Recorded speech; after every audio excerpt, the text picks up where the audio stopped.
Të dashur fermer të Beratit, të Kuçovës, të kësaj zone, njerëz punëtor, spari duhet shpreh ndërimin dhe respektin tim më të madh për ju. I dashur Eno, Zia, të dashur drejtues të Partisë Demokratike, i dashur Gjok, kam ardhur sot këtu me një ndjej revolte të thellë, tu thënë të vërtetën. Në shpirt, mbasi vetëm 5 ditë më parë, ai që meriton çdo epitet, por ne nuk prishim gojë,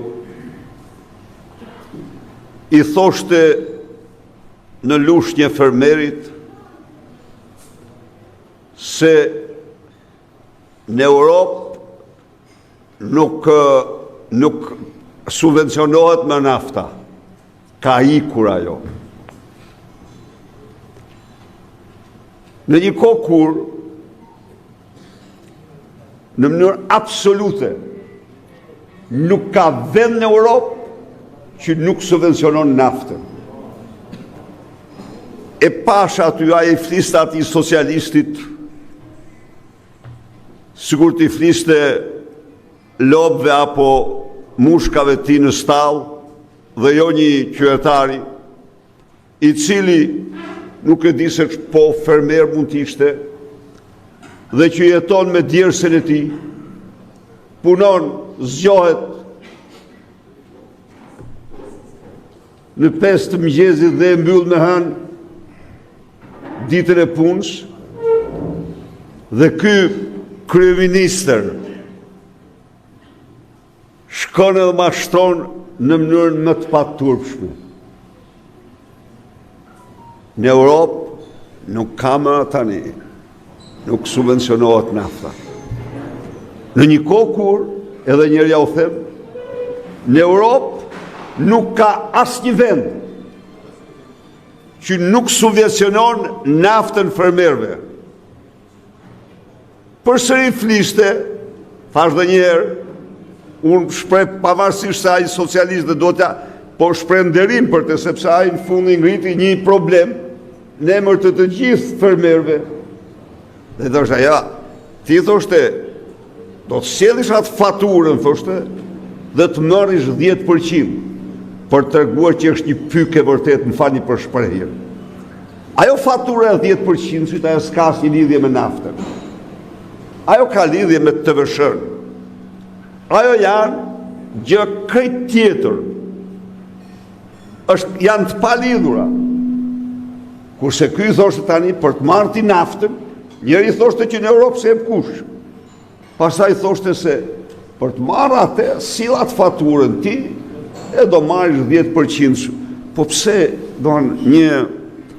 ai tregonte një përçmim ndaj atyre njerëzve që derdhin më shumë se të gjithë shqiptarët lumej djerse. Nga mëngjesi gjerë ndarë, askush nuk e ka fitimin me më mund se sa fermeri, askush në fermen, në normalin e vetë, si që është ferma, nuk është më i kërcënuar nga një kompleks faktorësh se sa që është fermeri.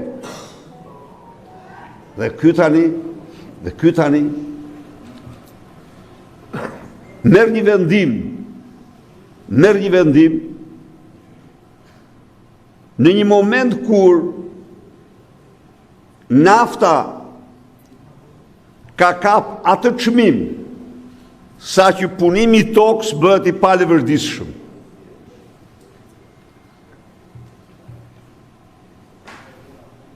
Gjatë pushtimit serb të Kosovës në vitet e fundit u rrit çmimi i naftës. Kosova mbeti djerë masivisht. Dhe unë e diskutoja vazhdimisht me Ibrahim Rugovën dhe me kryeministrin asaj kohe. Ajo ishte në pushtim. Qofse ka një gjë që e lën tokën djerë, se nuk e zëvendëson parmenda traktorin tani. S'mund ta zëvendësoj, ajo mund bëj. Dhe ky, në vend që të bënte atë që po bën çdo kryeministër në Europë, Gjermania, para 3 javësh e rriti, e dyfishoi subvencionimin e naftës. Dhe përsëri ka ndërhyrë sot. Përsëri ka ndërhyrë sot. Sepse përndryshe fermerët falimentojnë. Falimentimi i fermerëve është një dramë jo vetëm familjare e tyre, por është një goditje për të gjithë shoqërinë. Ju të dashur miq, sot jeni 38-39% e popullatës. Ju jepni 19% të prodhimit të përgjithshëm kombëtar. Ju mirni si shpërblim për këte 0,2%. 0,2% prodhimit përgjithshëm kombëtar. Nuk ka vend tjetër si kjo, si Shqipëria. Nuk ka asnjë vend tjetër. Nuk di. Merë Kosovën. Të marrim Kosovë. Sot, këto ditë u mburën. O, thanë, e bëm 52 milion. Le që gjysmë e rinj marrin rroga ata, edhe su vinë fare tek ju. 52 milion. Shifni pak kësaj ka Kosova. 200 milion. Kosova i ka 200 milion. Kosova ka 11.000 km². Kosova ka pra 4 fishin e subvencionimit për fermerët që ka Shqipëria. Po, sigurisht, Maqedonia ka 4 fishin. Malizi 400.000 banor. U jep fermerëve këtë vit rreth 75 milion dhe këto nuk përfshin subvencionimin e naftës. Jo, këto janë mbështetje, grante për shembull, për hektar, për një hektar grua për mbjelljen merr 250 euro, merr për plerat 100 euro, dhe nafta në fund merr 50 euro për naftën. Pra merr mbi 400 euro për hektar, merr mbi 6.000 euro për serat, merr 600 euro për pentoren, merr për litrën e qumshtit, merr për kilogramin e peshkut, që mbarështron në ferma, peshku. Kurse ky vjen dhe thot, çfarë ti thuash? E ajo e ka lënë Europa atë tani. Europa nuk jep më për naftën. Dhe bjerat faturën të marrësh 10%. Një tallje. Mirë po, çfarë sjell kjo? Kjo sjell toka djerë. Kjo sjell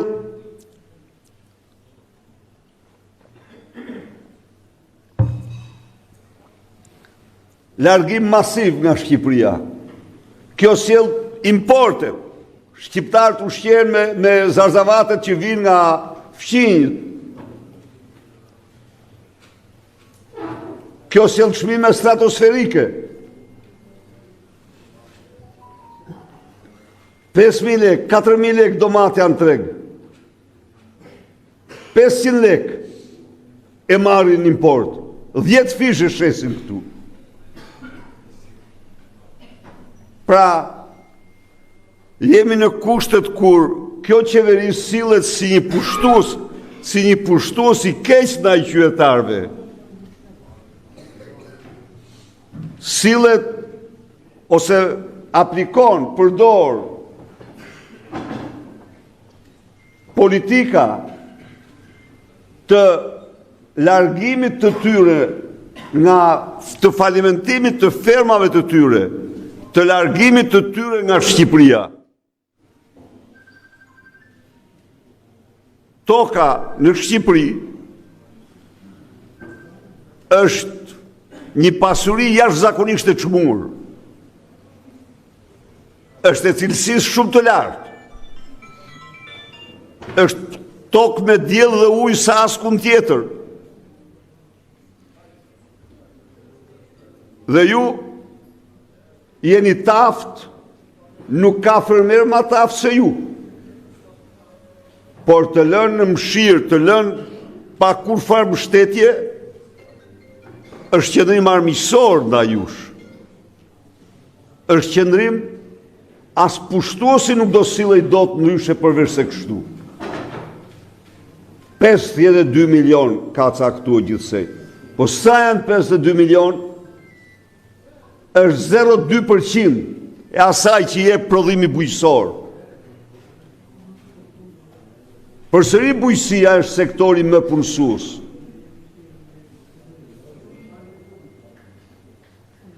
Hapi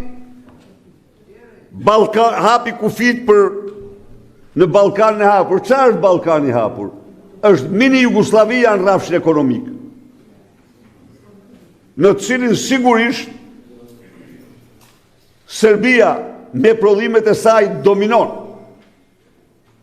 sepse ka subvencione 8 herë më të mëdha se Shqipëria, dhe subvencionet atje janë 10 vjeçare.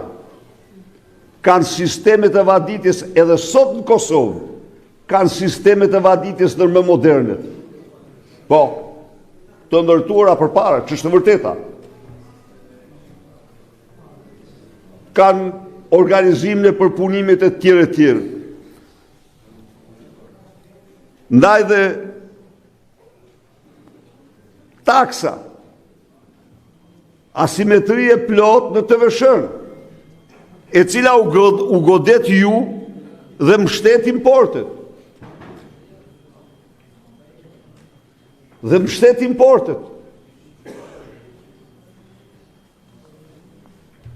Dhe e gjithë alternativa mashtrim. Jo, në Europë nuk subvencionojnë më naftën, jo, do marrësh TVSH-n, sill faturën e TVSH-s për të marrë, jo, nafta nuk hipet. Nafta hipet për sipërfaqe të punuar. Kudo? E merr në pompë faturën dhe shkoj e merr restin, si është rregull, si është ligji. Vjen miliarderi, jo një, me dhjetra, jahtet në Durrës dhe në Sarandë, e ftojnë atë për një drek apo për një darkë aty, dhe marrin 500.000 gjerë në 1 milion litra naftë me 600 lekë. Dhe i thoshte, ata thoshte, po, atyre thot postë se përfiton ekonomia. Çfarë përfiton ekonomia? Çfarë përfitimi ka ekonomia? Ekonomia humbet aty. Çfarë fitimi ka pse ardh ka aju dhe të shtoj ka një dark apo një drek këty? Para thuj pa, ku janë investimet? Çfarë investimesh kanë ardhur gjatë këtyre 14 viteve? Absolutisht asnjë investim serioz. Ja u them unë. Asnjë. Kanë ikë kompani ndër më të mëdha. Këtu ka qenë Shelli, investoj 1 miliard, por Shelli ka aty në vitin 2009. Tapi, mbaroj, 800 milion, po ishte i kontraktuar para se të vinte ky në pushtet. Devolli, para se të vinte në pushtet. Thot një kompani që ka ardhur. Asnjë. Kompani të mëdha kam fjalën sigurisht. Sepse a ende gjuhët dje, doja tha ajo vajza që kishte ardhur nga, doja tha të sillja një investitor të madh, apo kur mora vesh që e kish marrë pengat e në aksh, i thash ne se s'kemi punë këtu ne. Se punë këtu. Pra, situatë shumë e vështirë, situatë që kërkon përgjigje. Ju garantoj se ne kemi një program, dhe kemi një program në të cilin ju do jeni përparësi. Por, shkurtimisht, 2 gjëra do u kujtoj. Në ato vite qeverisjes, 3 miliard euro, ne kemi investuar në Shqipëri rurale. Po, Shqipëria rurale në vitin 2005, për sa i përket rrjetit rrugor, 95% ishin rrugë të trashëguara në shekuj, dikur qerrësh dhe me vonë të shtrura në rrugë balte makinash. Shkojnë atë mënyrë. Ne bëjmë gjithçka, edhe do bëjmë gjithçka në një parim që në çdo fshat infrastruktura tjetë ajo e lagjës qytetit. Si që ka lagja qytetit rrugët, rrugicat, ujësjelsin, kanalizimet, shkollën, qendër shtetësore, do ta ketë dhe fermeri, do ta ketë fshati.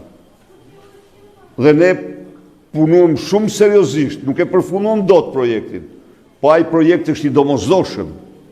Së dyti,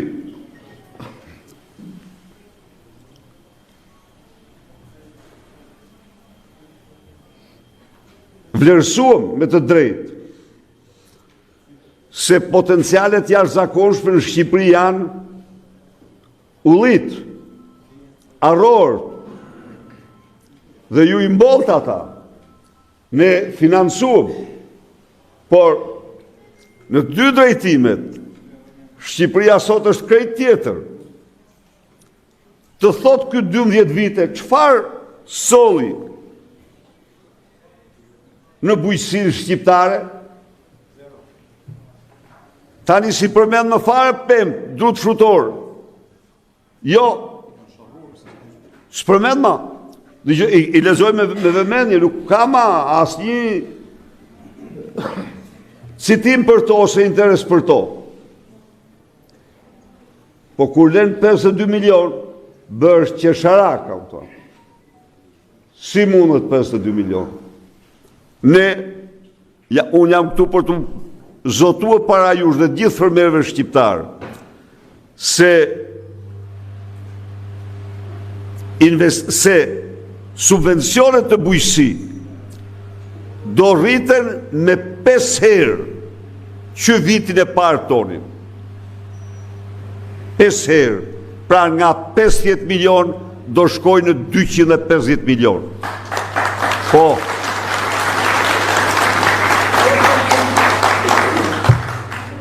Dhe kjo është vetëm fillim.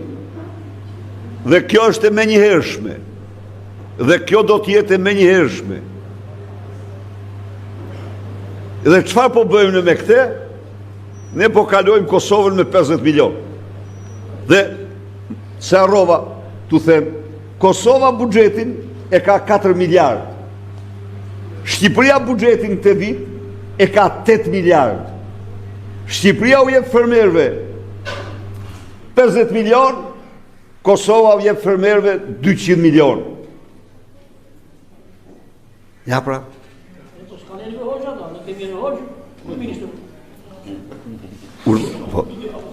Ndaj dhe ne me akt të parë do të pesfishojmë grantet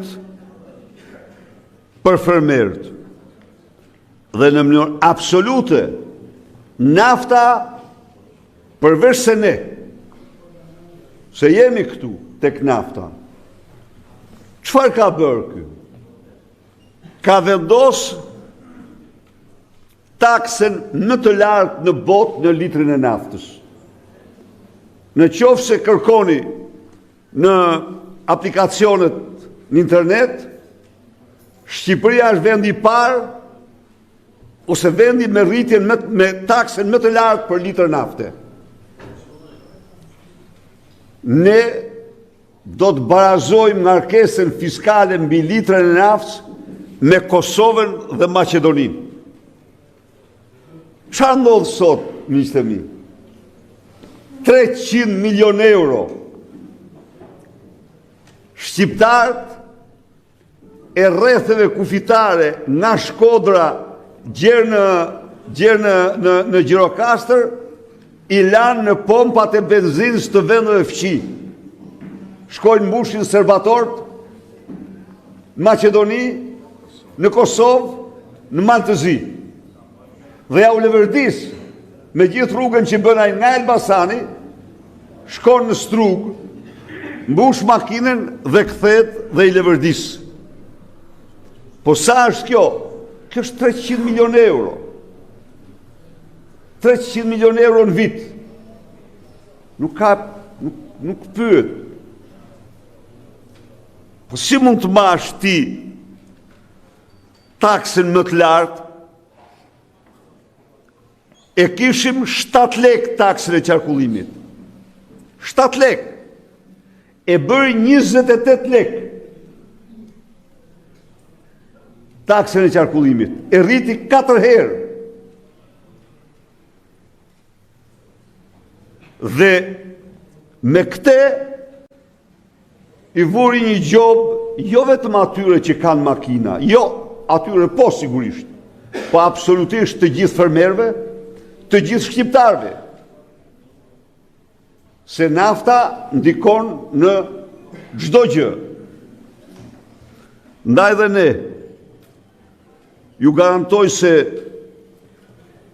do të zbresim ngarkesën fiskale mbi litrën e naftës në nivelin e Maqedonisë dhe Kosovës dhe përveç kësaj fermerëve do të jepet nafta pa asnjë taksë. Do hiqet çdo taksë. Çdo taksë. Nuk ka, po të dojë shteti e bërë në mënyrën më transparente. Kosova përsëri, për çdo lop, e shpalli këto ditë kanë vullë disa pagesa për bagtit. Kanë vendosur për lopën, për dhinë, për delet, për bletët, që të gjitha janë shumë të vonuara. Shumë të vonuara. Në qoftë se Kosova jep 30 euro për dele, ky vendosi 15 euro. Ja, 12, po. Në qoftë se Kosova vendosi ka 25 euro për bletën, ky 20 euro. Përsëri ndër Kosovën. Po pse kjo? Çfarë ka që t'japim ne më pa? Ne kemi buxhetin 8 miliard, ata e kanë buxhetin 4 miliard. Pse kjo? Maqedonia ka buxhetin 6.7 miliard, e ka dhe më të lartë se Kosova të gjitha.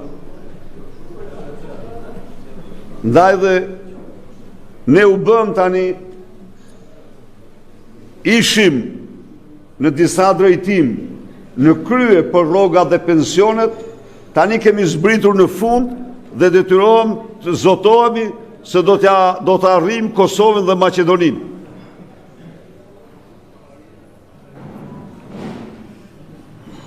Ka një përjashtim shumë të egër, të pandershëm, të 20%, të 35% a 38% populacë nga shoqëria. A ndigjoni ju lajme për punë tuaja? A ndigjoni ju lajme për çmimin e nafs dhe mos dhe heqjen e mbështetjes me naftë të fermerëve? A ndigjoni ju lajme për vështirësitë shumë të rralla? Gjithçka censurohet. Gjithçka sikur ju nuk jeni. Sikur jeni një planet tjetër. Media që kontrollohen në mënyrë mizore. Media që paguhen nga parat tuaja për të mashtruar ju. Media që paguhen nga parat tuaja për të fshehur problemet tuaja, për të mbuluar me heshtje situatën tuaj. Në një farë mënyrë, fermerët sot janë pa zë, janë pa përfaqësim. Tu them unë ju, ishte një drejtor në televizor që desh të mbante një kanal televiziv për bujqësinë. E hoqen, e larguan me shpejtësi të madhe, sikur të ishin armiq fermerët. Çfarë do jepta? Ai aty do jepte udhëzim, do ishte një dritare për shumë gjëra. Jo, nuk ekzistoni. Do marrin fund. Ju garantoj se do të organizojmë rrjetin më të mirë të këshillimeve dhe konsultave.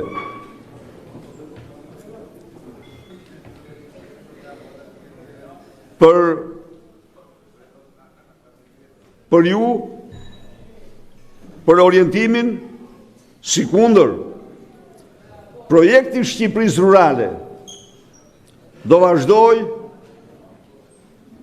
gjerë në kompletimin e plot të infrastrukturës, të vaditjes.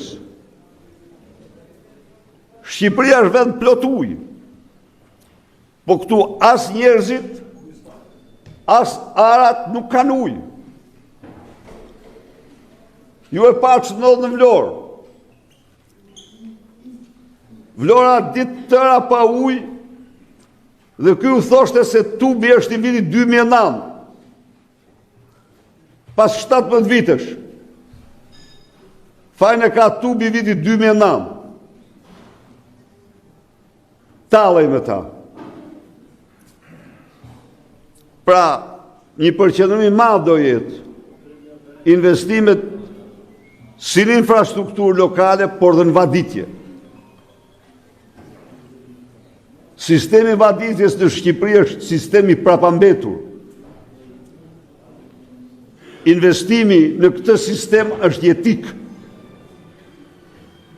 Ky sistem duhet të arrijë në standardet më të mira. Ne jemi vend me ujë, vend i bekur. Ne jemi vend, kemi edhe naftë edhe ujë, nga të paktat. Pra, do bëjmë gjithçka të vazhdojmë investimet në Shqipërinë rurale edhe sa miliard euro të duhet.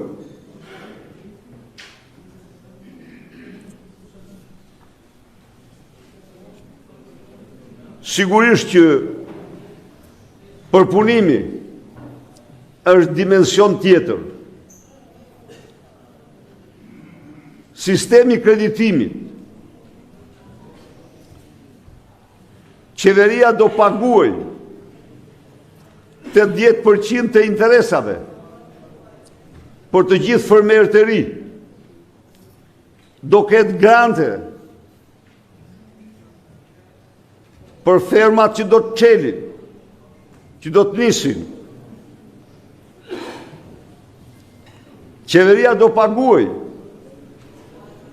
interesa për sigurimin e ushqimeve nga fatkeqësitë natyrore apo mbi prodhimi.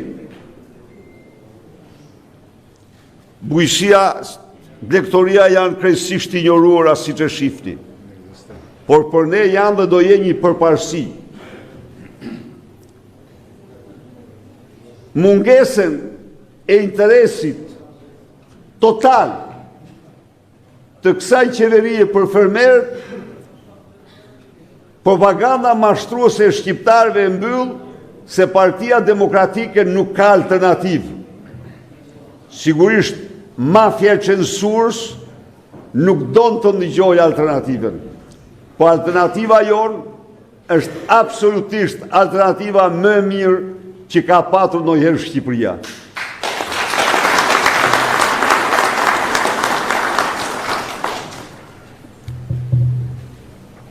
Pensionet.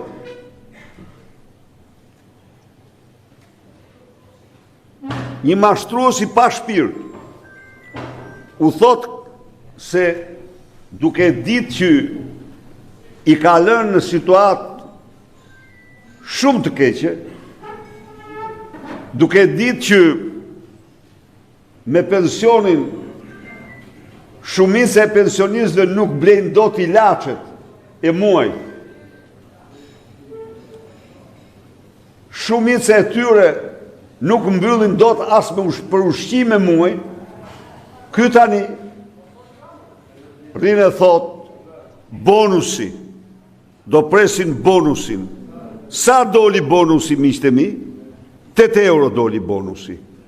Për 690.000 pensionistë, bonusi i shumë pritur doli 8 euro. 2 kile domate sot. A ka tallje më të madhe? Prisni. Dhe mashtron, thot, në vitin 2013, thot, pensioni mesatar ishte 80 euro. Edhe i pa, është jashtëzakonisht, e vërteta është që ja u them këtu, natë karrige, që kur është themeluar shteti shqiptar, ignorant më të madh se atë nuk është ulkush. Ta dini këtë nga unë. Po, ja u them. Njeriu që nuk i pushon goja nga mëngjesi në darkë, nuk i ndëgjoni dot një fjali shtetari. Jo, ndiqeni, ti ndëgjoni një fjali për jetën tuaj ekonomike. Jo, sa ndëgjoni dot. Se e morën vesh pse? Se i tha, ja faturën, do marrësh 10%. Ai thoshte për naftën, ky fliste për ky gatronte të vëshën me naftën. Sepse aq koncepte ka. Ato koncepte ka. Jo, nuk është. Pra, por pensionistët, bonusi do kenë këtë. Qa do kenë pensionistë? Qa mund të marrë pensionisti se thot pensioni mesatar 150 euro? Qa mund të marrë me 150 euro? Më thuaj, pensionisti s'merr do t'i ilaçet me 150 euro. Në një kohë kur pensionisti do ta kishte sot pensionin, më spaku 400 euro pensionin mesatar. Ma spaku 400 euro pensionin mesatar. Po i mbajti. Pse u rritën pensionit në Serbi, në Maltëzi, në Maqedoni? Disa herë më shumë se këtu në kohë kur ne ishim para tyre në pensione. Sa ishim para tyre. Po ky me konceptet e vjetra në cilën qoftë su kujtohet, po kush për jush, nuk rrisin rrogat socializëm.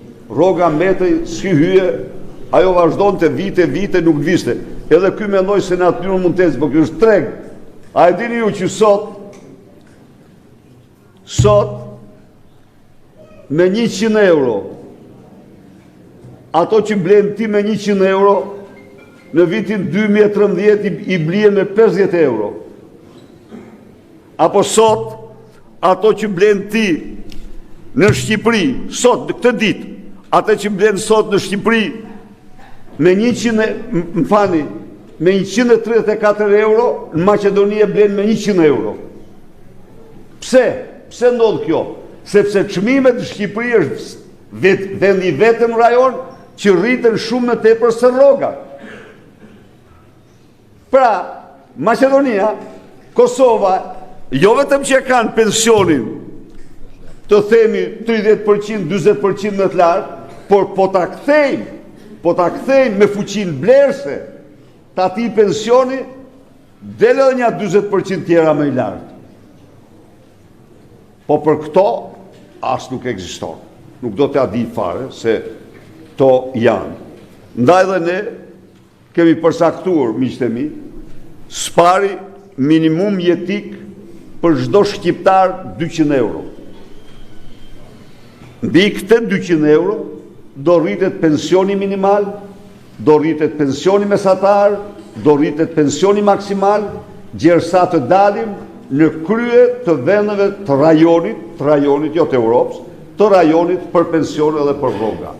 Asnjë vend në rajon, asnjëri, absolutisht asnjëri, nuk ka pasuritë tona. Ne me vendëm i pasur. Nuk ka një vend të dytë me pasuritë e Shqipërisë. Po ato duhet shpërndahen. Ato morë rritje ekonomike, thot. Po, di se rritje ati ekonomike? Rritje ati ekonomike është kjo miq. Pensionisti merr 8 euro, 2 kg domate në muaj, kunati i bashkëshortës ti, Armand Frangu, fiton tenderin për inteligjencën artificiale, imagjinojnë tani, 75 milion euro në një kohë kur Kina e bëri atë me 6 milion euro. DeepSeek, kush e ka shkarkue, ka kushtuar 6 milion euro. Ky s'ekziston kur.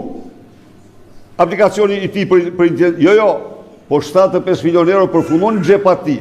Sigurisht që ai u bë 30-40% më i pasur, po pensionisti mori vetëm 8 euro në një kohë kur çmimi i domateve u rrit një 3 herë, çmimi i ilaçeve është rritur 2 herë e kështu me radhë dhe ato 8 euro si japin asnjë efekt. Kjo në rëfund. Pra ne, për ata që për altoparlantet e tij që nga mjezit deri në darkë për të mbuluar abuzimet e kësaj qeverie thonë se Partia Demokratike s'ka alternativë, unë ju garantoj se ne kemi alternativën më të shkëlqyer. Por lufta kundër korrupsionit do t'jetë drejtimi ynë më kryesor. Lufta kundër korrupsionit dhe krimit organizuar me zero tolerancë. Miq, jeni këtu. Mendoni pak rrugë të ndërtuara 2005-2013 me rrugë të ndërtuara nga 2013 në 2025. 80%, 90% e tyre të shembura njëra mas tjetrës. Sikur të ishin rrugë kashte. Po pse se vidhen? Pse se vidhen? Sepse vidhin 80%, 90%. Atër me ato që metën bëjnë shkelë shko. Së fundi,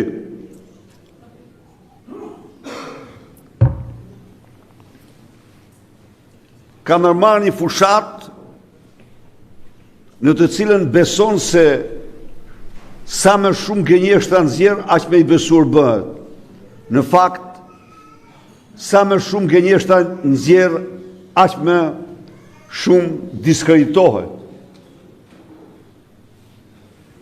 Lufta kundër korrupsionit, thot, nuk ka qenë ndonjëherë kaq e fortë.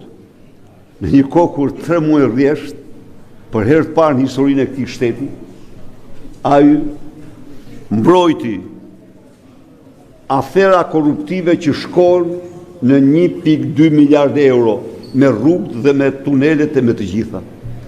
Po pse mbrojti atë? Ai e mbrojti sepse në mënyrë absolute autor kryesor i vjedhjeve në ato dosje është vetë. Është vetë. është vetë. Njeriu, si kur të mos ishte, ai nuk i bën të shtetit dhe vendi këtë dëm që i bëri. Kur? Është bërë shaka e dheut, është bërë barsolet. Dhe tani thot, e ka mund, thot, shpatën e drejtësisë. Kërë hajduti kombit shpatën e drejtësisë, që është e vërteta drejtësia do bjeri mbi të, sepse shqiptarët nuk pajtohen kur, shqiptarët e kanë shumë të qartë, por u them unë ju, që e gjithë kjo situatë e krijuar ka në bazë vjedhjet e jashtëzakonshme. Flet për punrat e Shqipërisë. Miq, jemi këtu. Ti marrim pak, vetëm disa prej tyre. Merrni pak djegësin e Tiranës.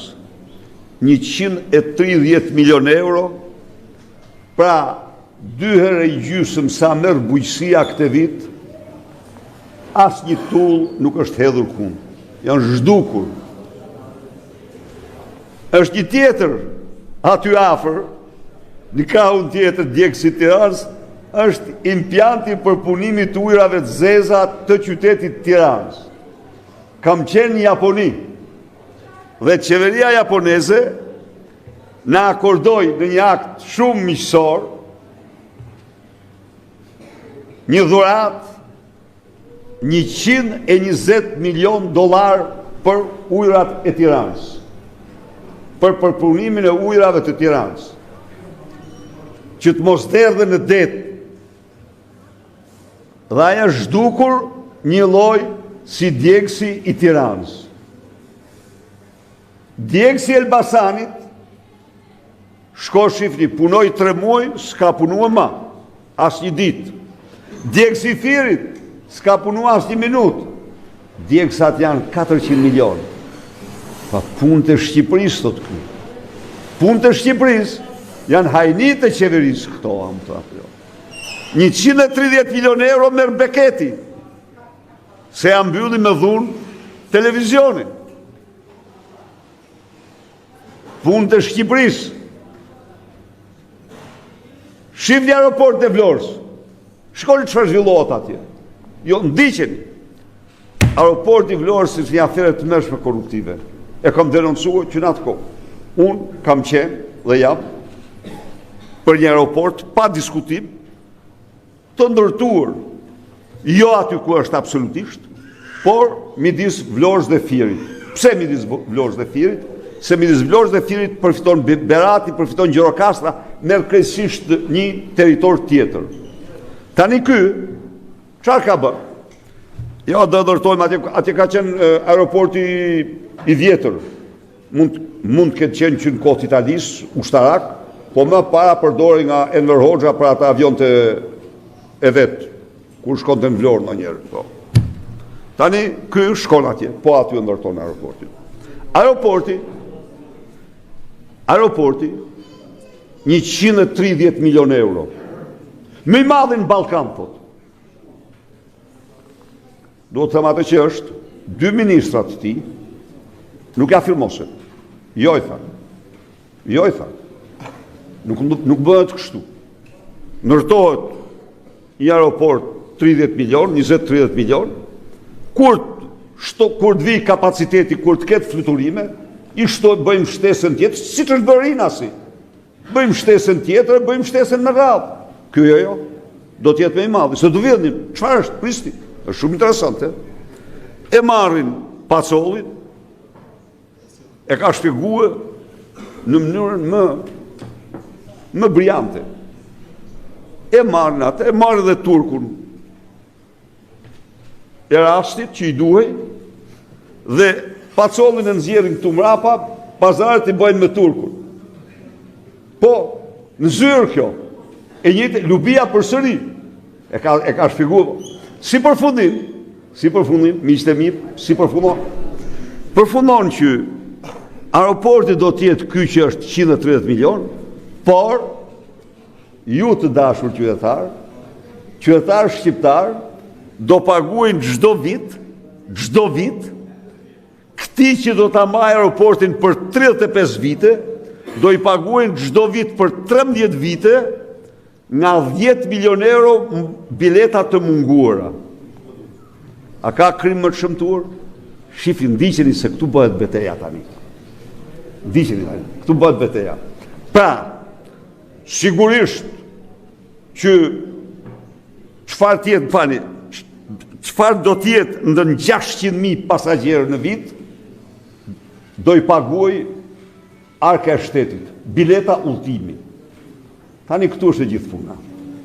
Del një, thot, edhe kaper me aksionet, jo janë kaq të mijat, jo janë tuat. E gjithë puna është absolutisht se Edi Rama, Lubi Balluku, Taulant Balla janë aksioner për të marrë çdo vit 10 milionshin e biletave të munguara.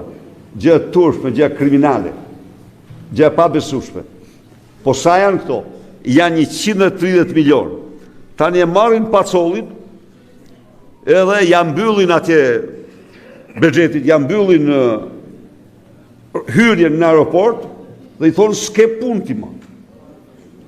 S'ke punë ti ma. Në një kohë kur ai është aksioni kryesor, ja marrin me gjykatë tani.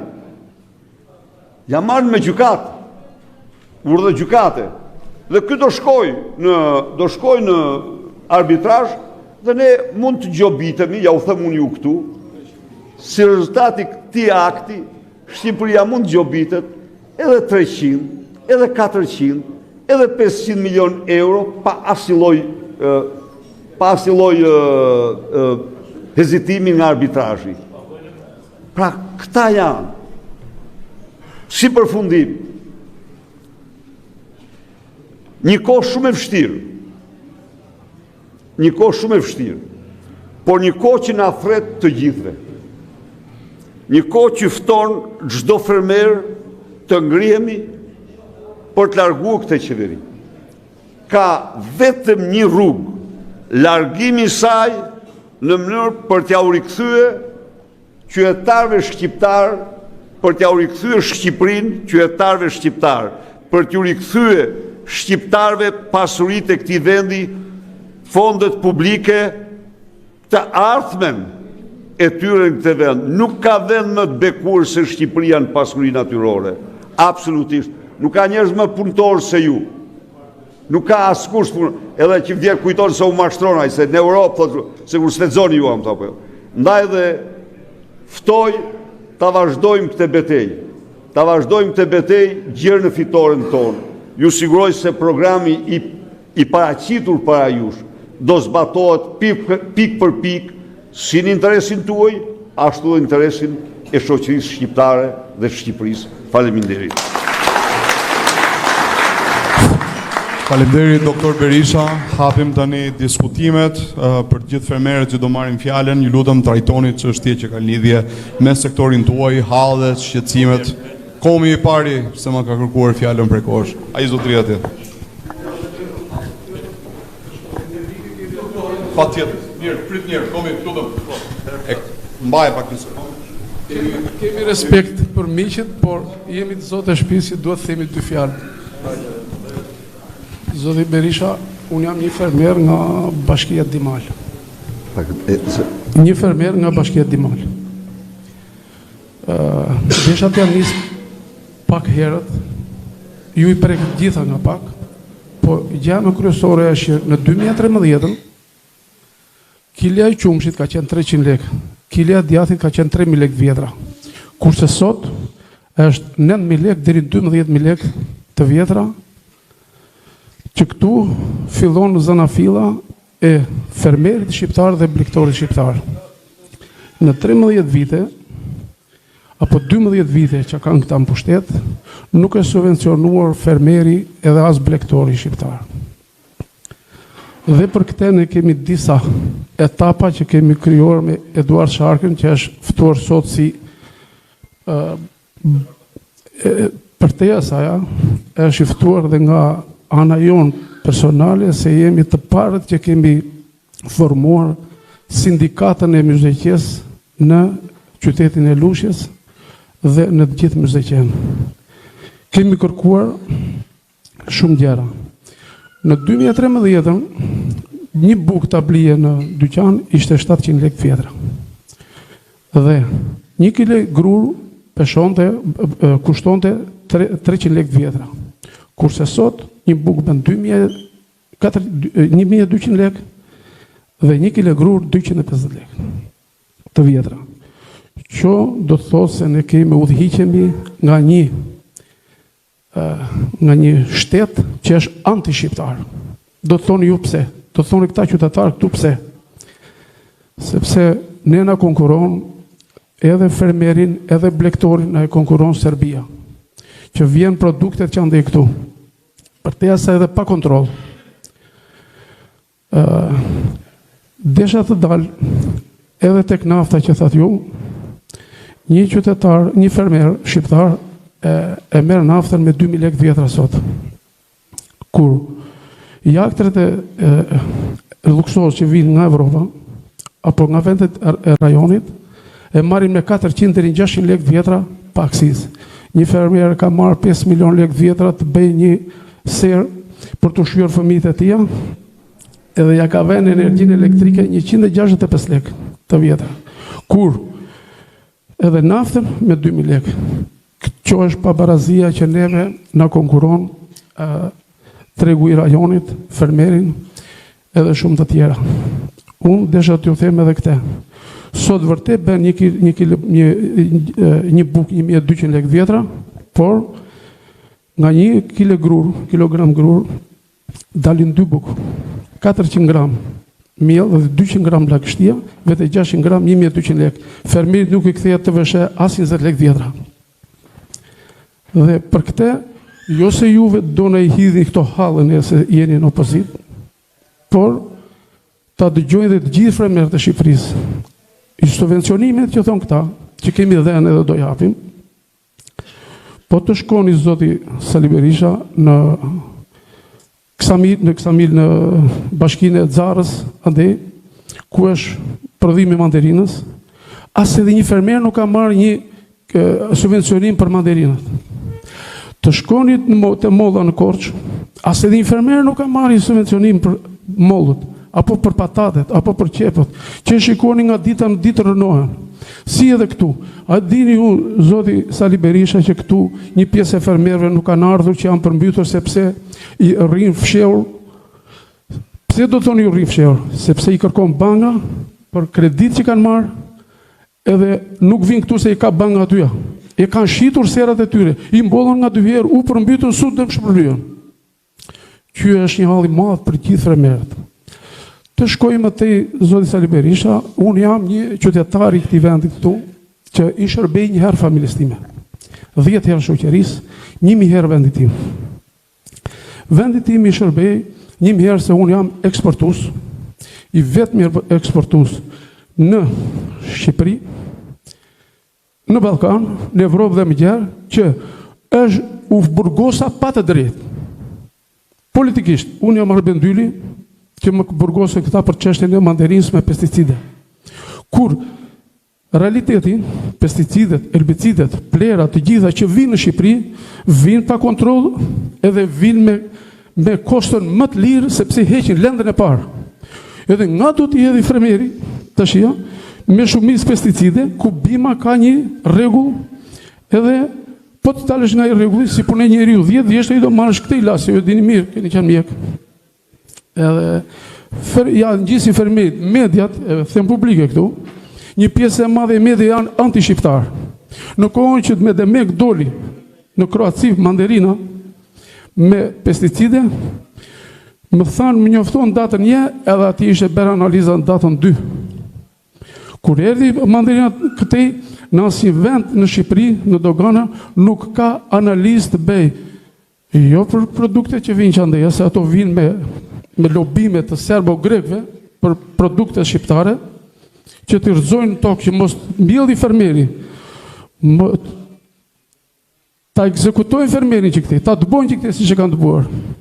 Por dhe importet që bëjnë që andej këtu, e konkurojnë sepse ato pesticide që vinë që andej këtu, vinë këtu, shiten produktet bujqësore që vinë këtu, vinë pa kontrol në asin dogan, nuk ka laborator. që të kontrollohet dhe të pastaj dalin treg. Dhe mediat çfarë bëjnë tash? Nuk japin këto që vinë eksporti që andej, importet, po japin produktet e tona dhe trembi dhe konsumatorin e brendshëm. Po trembi dhe konsumatorin e rajonit këtu. Ne këtë do thoshja, jemi në luftë, por lufta frontale është shumë herë më e lehtë nga lufta ekonomike. Dhe lufta ekonomike është shumë herë më e fortë. Zoti Sali Berisha, unë kam shumë gjëra për të thënë, por nuk i mbulon hallet e fermerëve, por mos u hakon të tjerëve, hallet e fermerëve i mbulon vetëm sheshi Skënderbej. Nuk i mbulon as kjo sallë, edhe as atje për jashta, edhe më mi që rashi se e berëm këtu brenda, këtë mbledhje që berëm këtu. Por juve duhet ta ngrini pak zëri më tepër kur u përmbytëm fermerët këtu, vërtet që janë zotërin të dy në për fermerët. Po duhet të vini se kur vini ju vidhe mediat. Kurse me Zian apo Menon, nuk vinë mediat që të dëgjojnë se ashtu kanë këta, që ankesa kanë këta në për fermerët. Dhe ja, desha të shkoj edhe pak në fund, e kam me ju tash drejt për drejt, jam një nga ata që kanë, një prej tyre që kanë formuar Partinë Demokratike në zonë, edhe ne quajmë parti demokratike që ka demokraci brenda vetes, por ne shikojmë flas në emër të disa miqve të mi dhe qytetarëve të mi, që ju keni dalë me atë sloganin që dikush i vetë përjashtuar, mendimi ndryshe nuk besoj të jetë i vetë përjashtuar. Këtë e kam pyetje. Neve, në fakt, kur më ke gjetur në Partinë Demokratike, dhe jemi pak që të ndahemi apo të hapim konflikte brenda Partisë Demokratike. Ju falenderoj gjithë.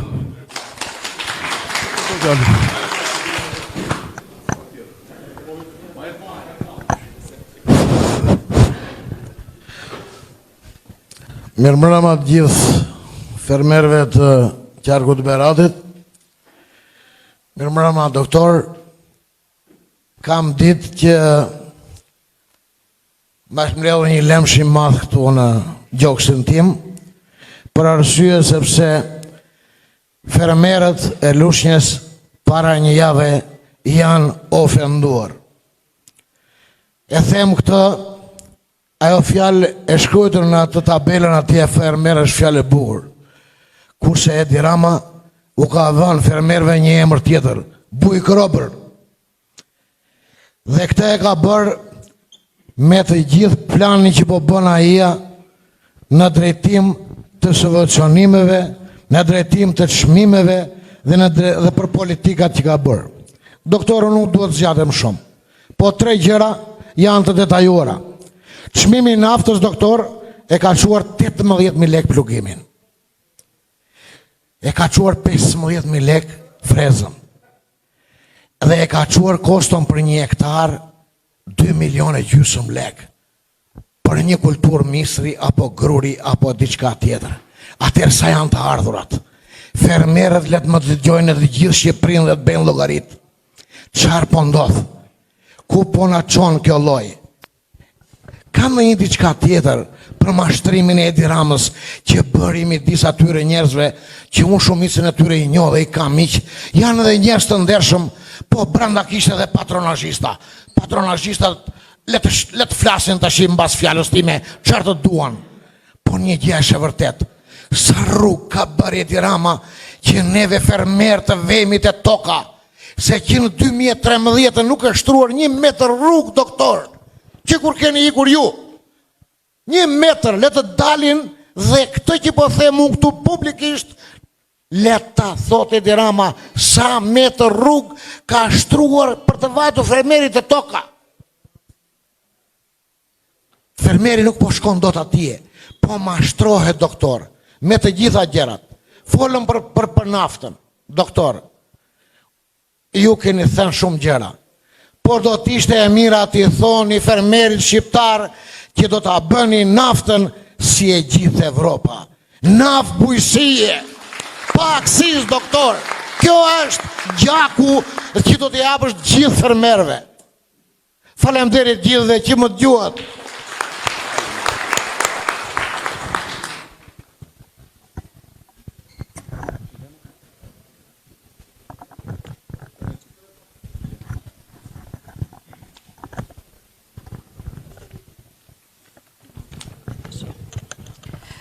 Përshëndetje zoti Berisha, përshëndetje gjithëve. Sot po ju drejtohem për të folur për një nga shtyllat më të rëndësishme të zhvillimit ekonomik për Bujqësinë. Kuçova është një zonë me traditë të hershme bujqësore, të cilën për breza me radhë kanë mbajtur gjallë prodhimi vendas, pavarësisht këtij potenciali në realitet është ndryshe situata ku ky sektor po përballet me probleme serioze, të cilat kërkojnë vëmendje të menjëhershme. Problemet janë të shumta, duke filluar nga përmbytjet e muajit nëntor 2025 dhe janar 2026, ku shumë fermerë e kanë humbur sezonin e tyre të prodhimit dhe nuk kanë përfituar asnjë subvencion nga ana e qeverisë për të përballuar shpenzimet. Së dyti, fermerët e Kuçovës përballen me mungesë reale të mbështetjes financiare. Subvencionet janë të pakta dhe të vështira për të përfituar dhe të padrejta në shpërndarje. Mungesa e tregut të sigurt për prodhimet bujqësore, pikat e grumbullimit dhe makazinimit i detyrojnë fermerët të shesin me humbje. Ne nuk jemi kundër ndihmës që jepet sot, por ajo është e pamjaftueshme. Prandaj kërkojmë nga ju me ardhje në pushtet të subvenciononi sigurimin e serave që fermerit të mos falimentojnë nga probleme të tilla si ngricat dhe përmbytjet, të ulit çmimin e energjisë për bujqësinë që serat të prodhojnë gjithë vitin, të garantoni tregun me pika grumullimi që mos të hasen probleme siç hasen aktualisht, të mbështesni përpunimin që perimet të mos shiten si lëndë parë me çmim qesharak. Të hiqet nga çmimi i naftës taksa e qarkullimit, pasi është një taksë e padrejtë që ndikon direkt në rritjen e kostos së prodhimit. Të subvencionohen plerat kimike. Duhet të dëgjoni zërin e fermerëve për problemet që ata kanë dhe vështirësitë që hasin çdo ditë. Le ta kthejmë bujqësinë në prioritet real dhe të mos lejojmë që zona si Kuçova të mbeten pavarësisht potencialit që ato kanë. Ju faleminderit.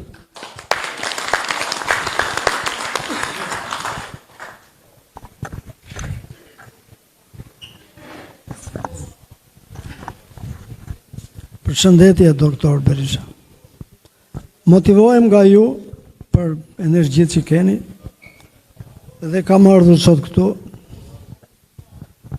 të shpreh një problem për aty ku ju ishi duke thënë që parë që japin fatura. Po si? Ku do i marrim këto fatura? Do më thënë, ne kemi qenë Greqi dhe kemi parë që në fabrikat e vajt lije i vaj dhe merresh faturë. Ndërsa sot është teorikisht duket si një gënjeshtër e sajuar, kur në të vërtet nuk ka asnjë program, ashtu si shtatë dhe ju. Tjetra që më shqetëson, kanë dhënë sa kredira kështu, si sta i zotëria, me agrokredit, për bujqësinë që i kanë falimentuar, gjithë me sera e me që kanë marrë njerëz. Një ndër ata jam dhe unë. Tjetra që më shqetëson më shumë nga gjitha është për gjithë ta të rinj që po ikin nga fshati duke menduar se fshati mbaroi edhe s'ka model zhvillimi për më tutje, na është bërë trendi Tirana, na është bërë trendi Gjermania, se dikur kur kam ikur unë djalë i ri në Greqi. Edhe shumë si ne këtu. Por problemi është që kush do punoj mbas sa vitesh kur ne mos jemi me ta të punojmë. Sepse gjithandej flitet që do punoj dhe brezion, po pastaj kush do punoj. Jo po thot dikush do vinë zezak, do vinë zinj. Kush do vinë? Kur do vinë? Kush do ta vjeli si vjet ullirin? Mendohet që do ketë një prodhim, një super prodhim. Kush do punoj si vjet? Ku do i gjejmë forcat punëtore? Këto janë problemet reale që na shqetësojnë gjithë trevën e komunitetit berat. Ju faleminderit.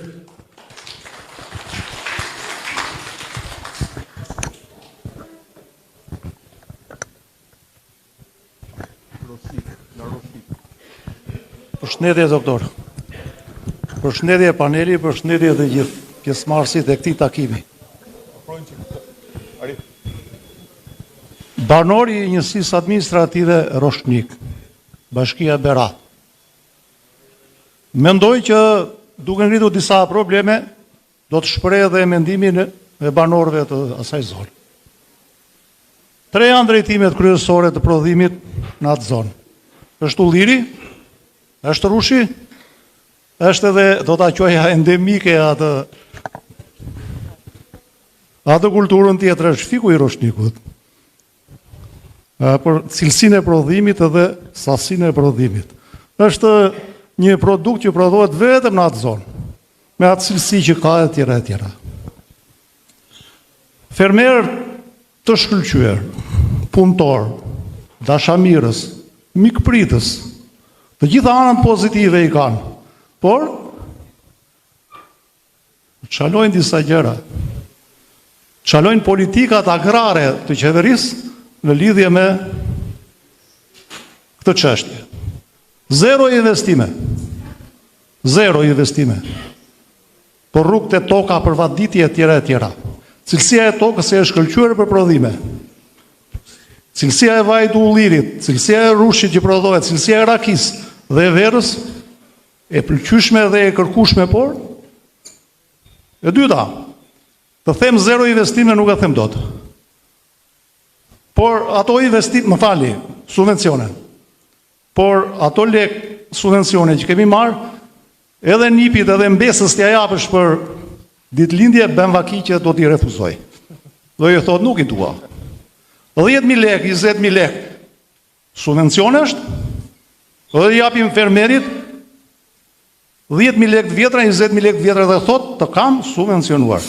Edhe këta kërkon ta heqi dhe thot, do të kesh detyrimisht 3 hektar. Ku t'i gjej 3 hektar? Sa më dha ligji 7.501, sepse tokën e të parëve nuk na i dhanë, por 7.501, sa na dhanë? Kemi 0,8, 1 hektar, 1 hektar e gjysëm, 2 hektar. E shumë ta, një familje madhe me 2 hektar. Jo, duen 3. Ku t'i gjej? Atëre di qeveria. Dhe zero marketing. Vuajmë nga marketingu. Po flas prodhim endemik fiku i roshnikut. S'ka marketing. Pak grosistë të vegjël grumbullojnë, marrin dhe të vëshën. S'merr fermeri të vëshë. Nuk merr fermeri të vëshë, jo, është mollë ndaluar. Është mollë ndaluar të vëshëja për fermerin. E marrin grosistët. Dhe plot probleme të tjera. Po unë këto desha të trajtoja, se edhe të tjerë trajtuan probleme, por edhe të tjerë do të ketë që trajtojë probleme. Unë në këtë pikë them që do të shpreh dhe mendimin e të gjithë banorëve të zonës së Roshnikut. Mikpritëse, punëtore dhe me të gjitha cilësitë dhe virtytet. Ju faleminderit.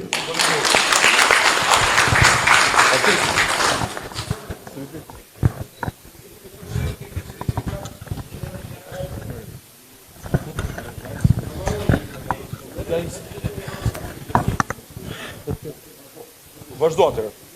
Te djali.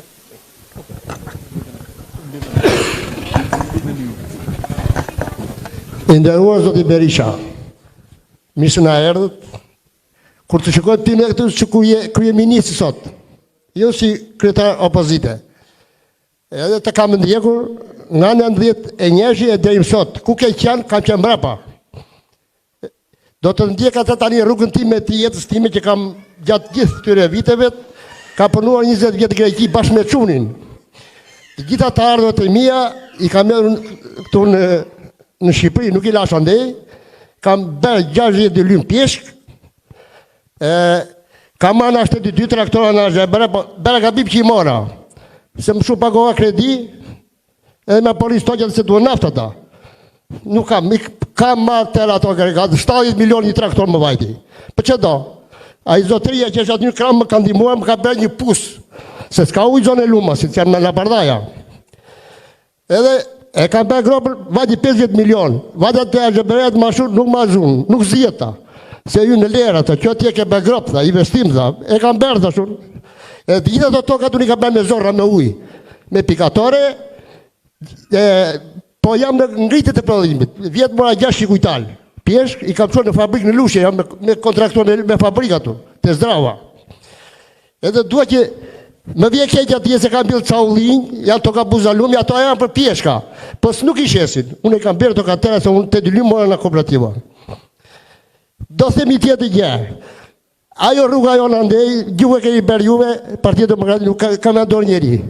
Kanale bërë një si pas shefit, le pardalumas. Ato e ka gjo ka bërë lefteri, kemi edhe i palat kulture atyja, me bje keq ku e shikoja shumë. Ku ishe Lefter Maliki, arrin të lulishte, pa arrin një njëzë të rdarkën. Tani ja e bërë me drua të gjamë, ja thyrë tëra. Edhe bërë si e brektisër. Tjetër. Subvencionim nuk ka marrë në asë gjë. Mua, i ka marrë traktorat, që pa themun. Mua traktoria pa 70 milion, tjetin 30 milion. Jo, ma asë gjë. Bede dhe plera të unë, jam bidhë me lezhën, me albazusim, me ka puj që kujtal ple vjetë. Plus edhe i Elbasaj 2 ton ple jara, se do në ple do. Mashtoj edhe gjeladeti, i rizvetër, i vetër, 400 gjeladeti në vit. Shes gjeladeti ble tokë. Me këte drejtim kam iguru. Shtojnë si vjetë, gjashtë dëllime gjusën pjeshkë prapë, do të shtoj vit për vit. Po që do, kushta, unë se përre, i qunë kam. Ata 2 traktora atje, kam i benzë, e lashat benzit tani, se e do natë traktorit për të punuar. I ki kemu ka venet. Inshallah, base në avijën ti, do jetë një gjë madhe. Do rreme e në arridhjet në tepër, po erë dhe ti. Po se në tja në dhjemi të vdekur. Ka të paton doktor. E të pres në qërshor të visha tje në Lapardha, të pjeshkorja ime të shikor me sy vetë ta që kam bërën atje. Faleminderit.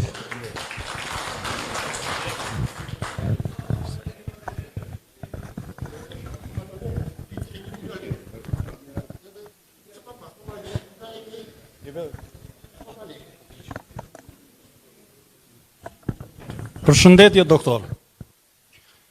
Quhem Rustem Mara, jam nga fshati Ferras. Fshati im është i rrethuar komplet nga ujë. Fshati im, doktor, është i rrethuar komplet nga ujë. Dhe kur doli lumi këtë radhë, ne ngelëm 1 muaj në ujë. Më vjen keq se fshati im nuk ka as rrugë, as kanalizime dhe as një lloj gjeje. Dhe një kosh pleu nuk e ka fshati im. Të gjitha plerat hidhen në lumë. Do të shtoja diçka tjetër. Në 72-shin neve na myti shiu. Po në 2026 neve na myti faqeziu. Doktor. Jashtë kësaj do thosha dhe diçka tjetër. Neve Bashkinë e Kuçovës në 2023 e fituam me Lefter Malikin. Unë themi se prap do ta fitojmë me Lefter Malikin Bashkinë e Kuçovës. Kaq kisha, doktor. Faleminderit që më dëgjuat.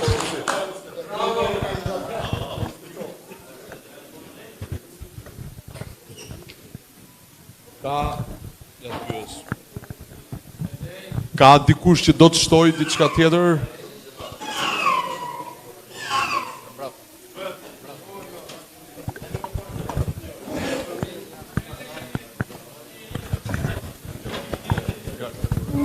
Përshëndetje, doktor Berisha.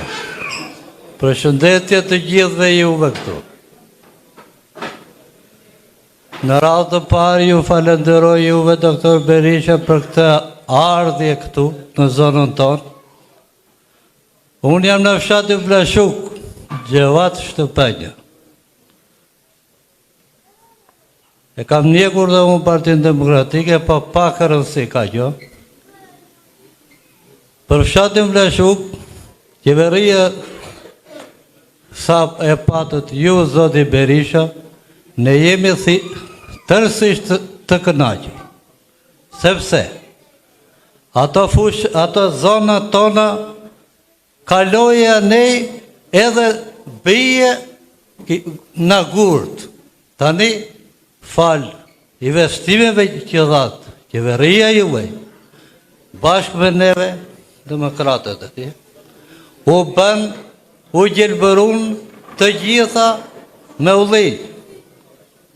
Por, nuk i mollën vetë, këta ulli, por i molli bashkë me profesor Berishën. A i në animoj, edhe sot ju falenderoj për këte.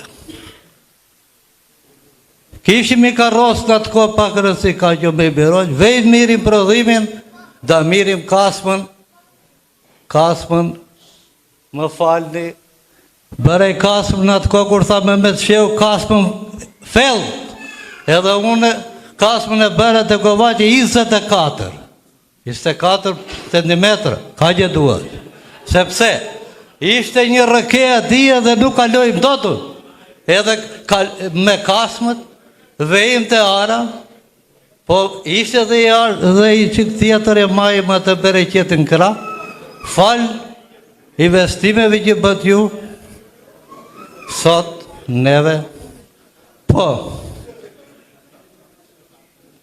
kjo qeveri, ndoshta punon, po të ne nuk vjen gjë.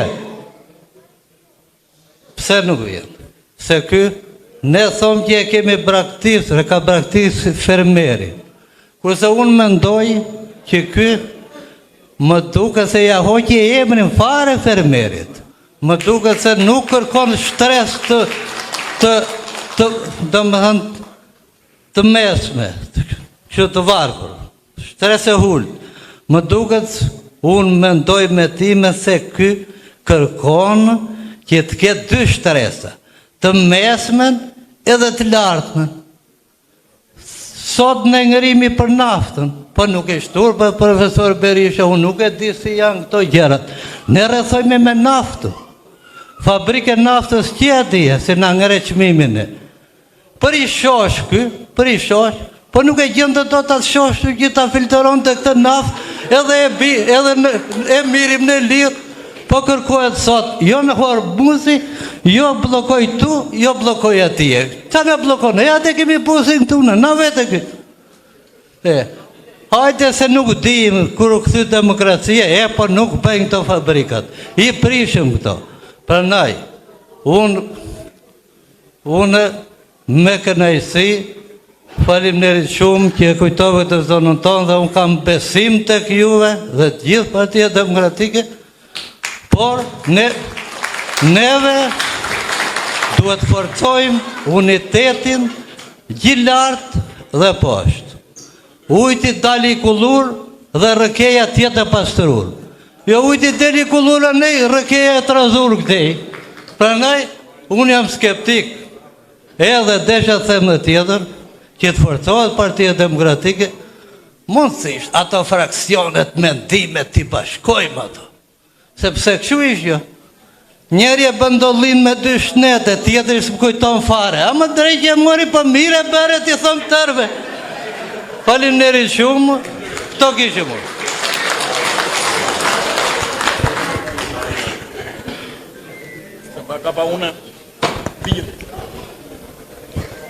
Përshëndetje fermer, përshëndetje doktor Berisha, unë jam infermer nga Maji Shperagut. Mere me pak bletori dhe bubësi. Në vitin 22, mbolla 4 eta grur, e ka marrë preur me 150.000 lek ujtalin, naftën me 2.500 lek litrin, rash minus 4.000 lek në gruri.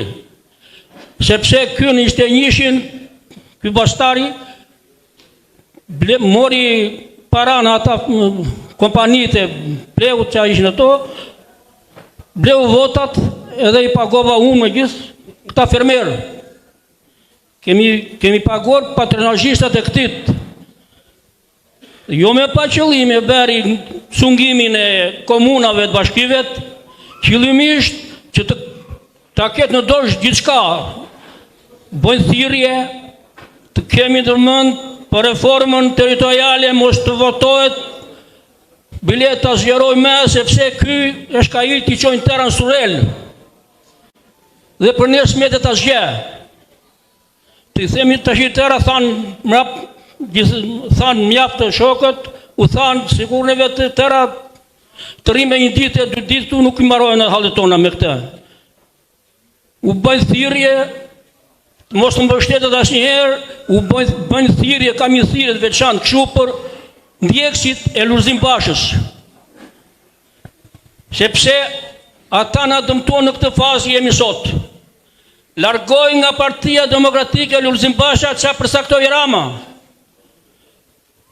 Prandaj kush ka mbështetur Bashën të bëjnë refleks. Faleminderit kaq.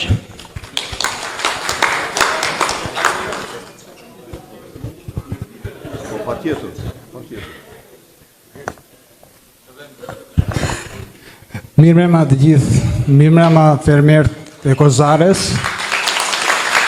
të Dimalit, të Beratit, ju falenderoj shumë për pjesëmarrjen. I nderuar kryetari i Partisë Demokratike Dr. Sali Berisha, unë kisha një shqetësim në Demokrata e Koçovës për reformën territoriale që kanë nisur të marrin Partia Socialiste.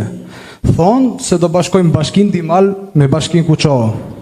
Kur patëm një reformë 2014-2015, na shkrin komunat dhe nuk marrin shërbimin e dur. Kjo do të marrë parasysh si në ekspert tanë dhe i bej thirrje dhe atyre të Partisë Socialiste që mos ta bëjnë këtë gabim, se qytetarët e tanë të Kuçovës dhe të Dimalit, po të bashkojnë bashkë nuk do të marrin shërbimin e dur. Do vijë nga fshati i qetë i Bashkisë Dimalit, do vinë në Kuçovë, nuk do ta marrë të shërbim doktor. S'pe e marrim ne në Kuçovë, jo e i që do vinë atë qeta, që është kufi me fjerin. Apo në të kundrën, a i salsës kozare të vejnë në urë vajgorore. Faleminderit doktor, këte kishe duhet të ngrinë të problem dhe në parlament dhe të punojmë por sa më fort që mos të bëhet ky bashkim. Faleminderit të gjithë për pjesëmarrjen edhe me fitore. Ju falenderoj shumë për diskutimet shumë serioze, shqetësimet e rëndësishme që ngritën, të cilat faktojnë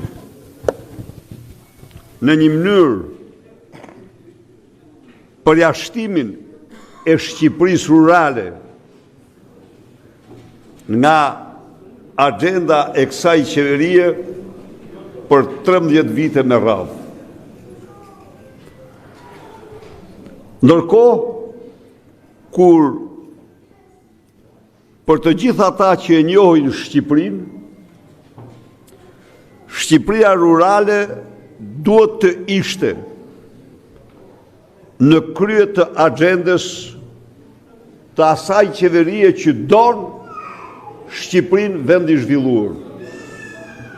Duhet të jetë shumë e qartë, por siç keni vure në fjalorin e tij, keni ndigjuar çdo fjalë në këto 13 vite, nga fjalët më të pandigjuara që të përsëritura me 10-100 herë, por fjalën zhvillim të vendit nuk e keni ndigjuar. Ai nuk e shqipron ndonjëherë. Nuk e shqipron ndonjëherë. Por ai që qeveritari që nuk mund të ketë qëllim tjetër përveç se zhvillimit të vendit, e ka të qartë se Shqipëri të zhvilluar nuk mund të ketë kurrë pa fshat të zhvilluar, pa Shqipëri rurale të zhvilluar. Kjo është kushti të gjitha kushteve. Në 8 vite qeverisje kemi investuar në mënyrë absolute 60% të investimeve në Shqipëri rurale, 40% janë të tjera. Por Shqipëria rurale ndonë se mbi 3 miliardë u investuar në euro, kishte nevojë për investime edhe nofta 5 miliardë të tjera. Shqipëria rurale në shumë aspekte, në disa aspekte infrastrukturës ishte një Shqipëri mesjetare, në që kuptim ta them këtu. Kur erdha në pushtet në 2005, rrugën e parë rurale që kam inaugurua ishte një rrugë nga autostrada që lidh Elbasanin me Peqinin dhe shkonte në Papër. Dhe më thanë ata mua që kjo është rruga e parë në rrethin e Peqinit, jo kombëtare, rruga e parë jo kombëtare që asfaltohet. Po t'i mirë rrethet me radhë, t'u them unë ju, ta tilla ishin shumica dërmuese e rretheve. Po aty ku rruga nuk ishte asfaltuar, aty rruga ishte shekullore, dikur me qerre, më vonë me makina dhe kaq është puna. Ja u thash këto për të theksuar se Shqipëria s'bëhet dot kur vend i zhvilluar pa zhvilluar fshatin. Pa patur një fshat plotësisht të zhvilluar i cili nuk kërkon gjë tjetër vetëm të jetë me infrastrukturën e lagjes së një qyteti.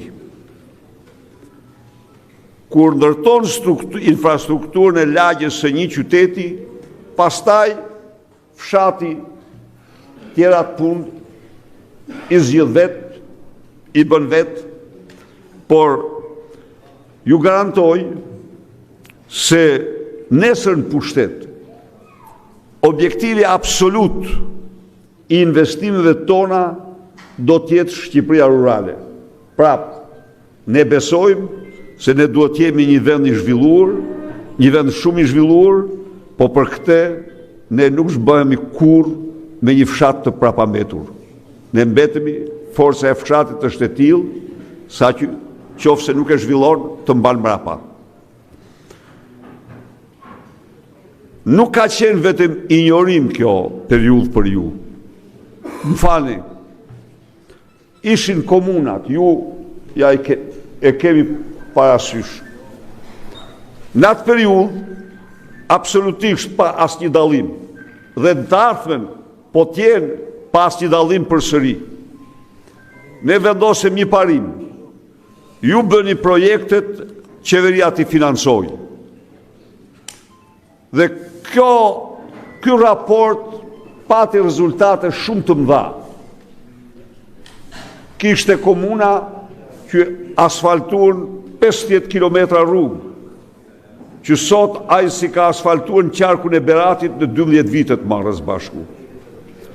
Pra e injoroi infrastrukturën, ja u hoqi shërbimet totalisht, i hoqi komunat, i fshiu.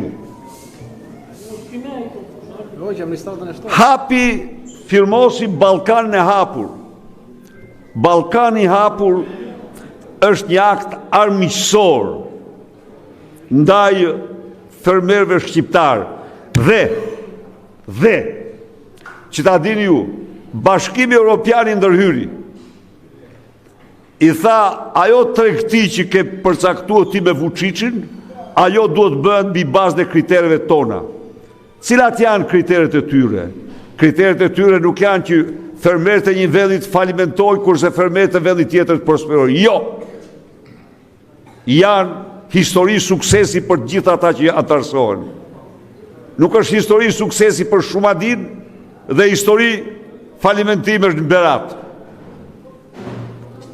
Dhe një nga ligjet që bëri, qoftë se u kujtohet, pruri ligjin për qumshtin pluhur, për t'ja hequr taksën doganore, për t'a fut pa dogan. 63% e blegtorisë janë sakritikuar gjatë këtyre viteve. Ne u bëm eksportues qumshti. Ne arritëm vitin 2012 të jemi eksportues qumshti. Sot për fat keq, nga fshati në qytet shko qumshti i plur i tretur. Blegtoria është përgjysmuar në mënyrë katastrofale. Ne japim fund kësaj. Ne u garantojmë ju se akti i parë është dalja nga Ballkani i hapur. Akti i dytë, absolutisht mbrojtja sezonale e prodhimeve tuaja. Çdo vend e bën. E bën çdo vend, e kemi bërë çdo vit. Edhe ta bëjmë. E kemi bërë dhe ta bëjmë çdo vit. Çdo vend e bën. Në sezon, unë do mbroj këta fermerët tanë, pas sezonit, pas hajde, bëjmë tregtit lire këto, po ajo do bëhet. Do hiqet pragu 3 hektar, thot ai. Tani t'u them unë ju. Fermat shqiptare të regjistruara pas ligjit 7501 janë 460.000 ferma. Mesatarja 1.5 hektar. Ferma mesatare shqiptare është 1.5 hektar. Ku t'i gjaja i 3 hektar? Ikin këto të gjitha. Do të kesh të shtaj 5 lop, jo. Edhe 2 lop do të subvencionohesh. Do subvencionohesh edhe për ato prodhime dhe ato ushqime, ato marti që i përdor për vetën tënde. Po, subvencionin do shtrihet i plot, në mënyrë që të marrim një kthes sa më shpejt. Kredia. 1% e kredis vjen në bujqësi. Urdhoni çfarë diskriminimi. Ne do nxisim kreditimin tuaj të levërdishëm dhe grantet me gjitha mënyrat. Ne përsëri rikthehemi përparësimeve tek ullit, tek frutat, ne nuk bëhemi dot, megjithse do të mbjellim prodhues madhor gruri, por ne bëhemi prodhues të fuqishëm frutash. Ne këtë mund bëhemi, ju garantoj unë ju, dhe me qëra punë e Roshnikut, ky vend dikur ka zënë vendin e 10 në botë në eksportin e fiqve për shkak të Roshnikut. Pra, po, të plantacioneve të Roshnikut. Pra, ne do të japim përparësi shumë të madhe. Shqipëria kopsht. Do bëjmë gjithçka për sera, mbështetje të fuqishme, në mënyrë që fitimet tuaja të njohin nivele të reja. Thash dhe njërë, të vëshëja do të simetrizohet që javën e parë. Tani, shtruhet probleme thatë për Partinë Demokratike, bukur shumë, jo, shumë mirë. Një gjë të garantoj. Kjo parti, që në themelim të saj e gjerë sa tjetë e gjallë, do tjetë 100% e hapur për mendimin ndryshe. Pa asë një diskutim. Por, çdo njeri prej nesh duhet të dalloj mendimin ndryshe nga qëndrimi ndryshe. Qëndrimi ndryshe pastaj është tjetër. Në ç'kuptim ti marrim me radhë.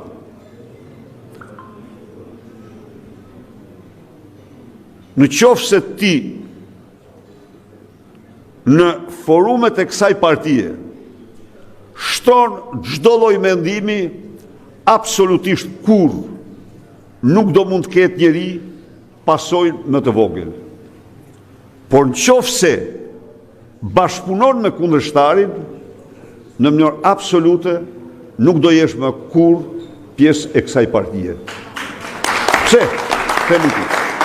Shiko, se jemi këtu dhe s'do të mbaj gjatë. Pas zgjedhjeve, çdo ditë unë mbeta duke denoncuar farsën elektorale, por çdo ditë informoja demokratët se ne analizë do bëjmë, sepse analiza është e domosdoshme. Tani, në qoftë se ti del dhe ditën e zgjedhjeve, ditën para zgjedhjeve, bën thirrje demokrate, bën thirrje që të votohet deputeti kundërshtar, ti besoj se je nda me këte parti. Ashtu apo jo? Ky është qëndrim, nuk kemi të bëjmë me mendim ndryshe. Deputeti kundërshtar nuk mund të thrasish. Në qoftë se ti ke mbajtur një post dhe ekspozohesh një javë rresht në fushat me deputetën kundërshtare, pastaj ke bërë zgjidhjen tënde, unë nuk të por ke bërë zgjidhjen, ti nuk mund të thuash që jam ma në struktura. Në qoftë se tani ka dhe gjë këtu, kemi hapur këtu me ty. Në qoftë se brenda 4 orëve, një televizion publikon për ty nga zyre e Dirams 16 lajme, që 16 lajme në 4 orë nuk i bën dot njëri në Europë as në botë, përveç ushtarit të Edi Rams, ti pastaj ke mërë një rol të gabuar. Nuk është roli që të përket, sepse është një keq përdorim që i bën mafjes së mediave Edi Rama për qëllimet veta. Prandaj dhe ta them unë kështu, absolutisht asnjë njeri nuk do jetë i kur asnjë pasojë për mendimin ndryshe, po veprimi ndryshe është tjetër. Veprimi ndryshe është tjetër. Është tjetër. Qofse ti, ne ishim se dalim të ky, bravo që shtrojit, për këta që thatë, jo, ne jemi të hapur, shiko, çfarë duhet kemi në një gjë? Duhet jemi të drejtë, dhe të drejtë jemi atëherë kur ne të respektojmë investimin që ti ke bërë. Ti ke bërë investimin PD. Po e shkelmove vetë, ajo është puna jote. Po ne me ta mohoj investimin, nuk ja mohojmë kërkujt. Tani, duke thënë këte, në tërsi, ne kalum një proces, jo të lehtë. E kisha antar kryesi e kishim atë ne, djali i ri, e respektoja shumë. Thëmë të vërtetën ty jam torë. Po rrethanat e sollën mënyrë të atillë që s'mund të ishte në listën e deputetëve. Po, dhe ai shkon me bëhet drejtori hipotekës në Vlorë. Thuj ti mua, çfarë ti them atij? A ma priste mendja mua që do bënte një veprim të tillë? Jo, ai bëri qendrim, kjo është qendrim pastaj. Bëhet drejtori hipotekës në Vlorë dhe majtën 2 muaj dhe e flakën. Kjo është e vërteta. Ose tjetri, e bëm, ja, ky thot mos bashkohem, jo, u bashkohem. E merë dhe e pranojmë, vjen sekretar politik i Degës, Durrësit, dhe punon për kandidatin tjetër, për Ami Dermishin. Ja, pastaj, unë do mbroj. Urdo? Duhet nga shpjegosh dhe bazës. Jo, ke shumë të drejtë, prit. Ke shumë të, ta di të themu, këta janë pak, prit, këta janë fare pak të ishi bindur, po janë për të qenë. Nuk janë, dhe man, këta janë 10-15, s'janë më shumë, për këtë të siguroj. Kurse, zotëria tjetër që bëhen sikur ashtu, a ju doli nga burgu, para se dilë të merë në zyrë, dhe më thotë, do të marrë një mendim, thotë. Urdhoj, themu. I kisha shku dhe në burë. Edhe mirë kam bëjë që i kam shku, dhe unë me bindjen më të thellë, a ishte i burgosur politik. Po, pik, dhe dokumentat ndërkombëtare të partive tona, a është i burgosur politik. Prit. Më vjen thotë, po marrë me të marrë mendim. Çfarë mendimi? Mendimi thotë se për dalë këto 3 muaj që më kanë ngel nga burgu, më kërkojnë të firmos një dokument. Çfarë dokumenti të firmosish? Që nuk do të vras Fatmir Xhafën. I them unë, jo ishte, them si është kjo punë?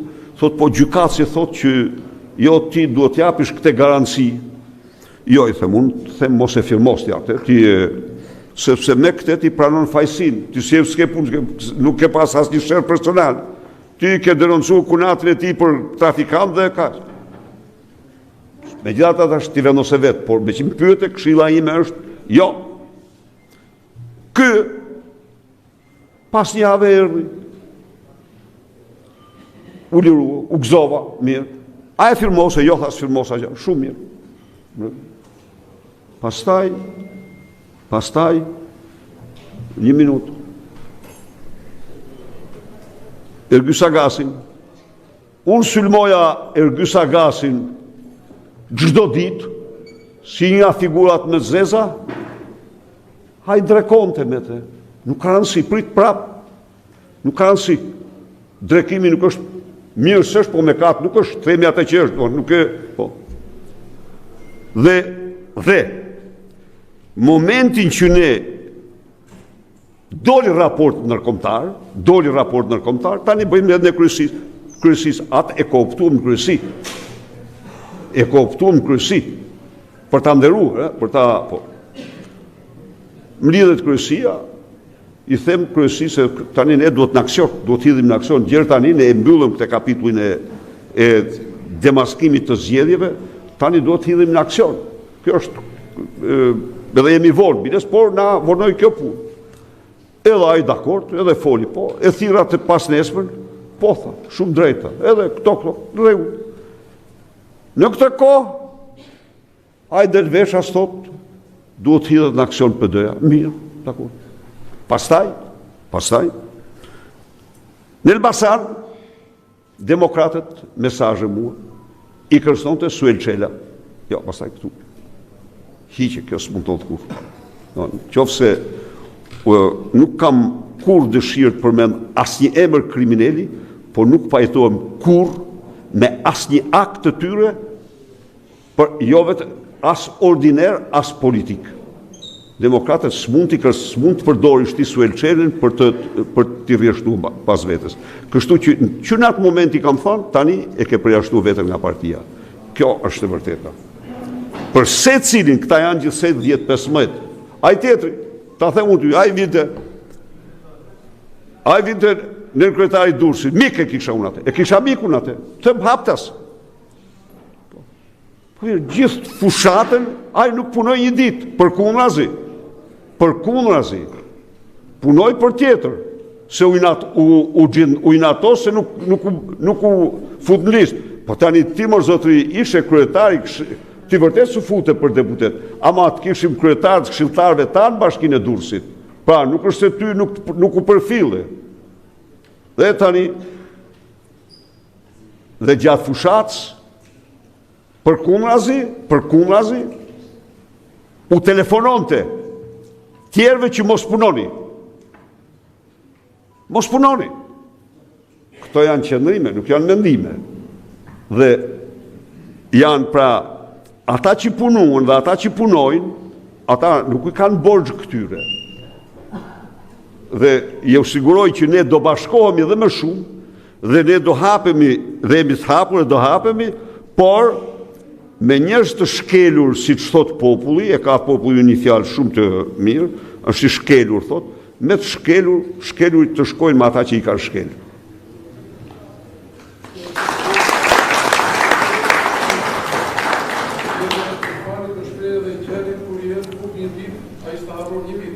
Urdhë?